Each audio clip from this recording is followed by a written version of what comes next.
तर इराणवर अमेरिका आणि इस्रायल दरम्यान युद्ध सुरू असतानाच अयातुल्ला अली खामेनी यांच्या निधनानंतर त्यांचा मुलगा मोज्तबा खामेनी यांची इराणचे नवे सर्वोच्च नेते म्हणून निवड झाली आहे। इराणची सर्वात शक्तिशाली संस्था असेंब्ली ऑफ एक्सपर्ट्सनं हा ऐतिहासिक निर्णय घेतलाय।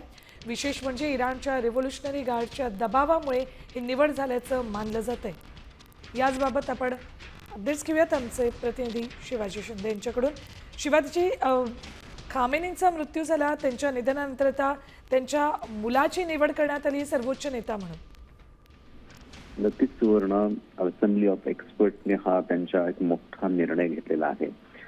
याच्या पाठीमागे अत्यंत महत्त्वाचं कारण आहे सेना आणि IRGCने जे युद्ध आणि संकट जे त्यांच्यावरती सुरू आहे, अशा परिस्थितीमध्ये सत्ता कुणाकडे द्यायची हा प्रश्न त्यांच्या पुढे होता। आणि काल एक मोठी बैठक झाली आणि या बैठकीमध्ये खोमेनींचा जो मुलगा आहे मोज्तबा याला ही सत्ता देण्याचा निर्णय घेण्यात आला आहे।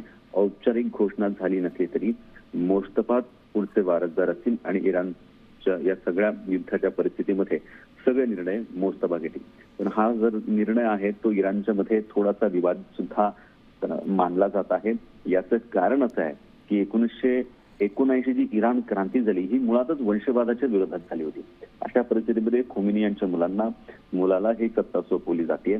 त्यामुळे थोडासा हा निर्णय थोडासा विवादित आहे, परंतु त्यांच्याकडे पर्याय नाही आहे। IRGCने अत्यंत मोठ्या दबावात हा निर्णय घेतलेला आहे, कारण युद्ध सुरू आहे, अमेरिकेला प्रत्युत्तर द्यायचं आहे। अशा परिस्थितीमध्ये मोज्तबा हा त्यांना विकल्प अत्यंत महत्वाचा वाटला आणि त्यामुळे मोज्तबा यांची निवड करण्यात आली आहे। ठीक, धन्यवाद शिवाजी संपूर्ण माहितीसाठी। तर इराणच्या रिव्होल्युशनरी गार्डच्या दबावामुळे हा निर्णय घेतल्याचं मानलं जात आहे।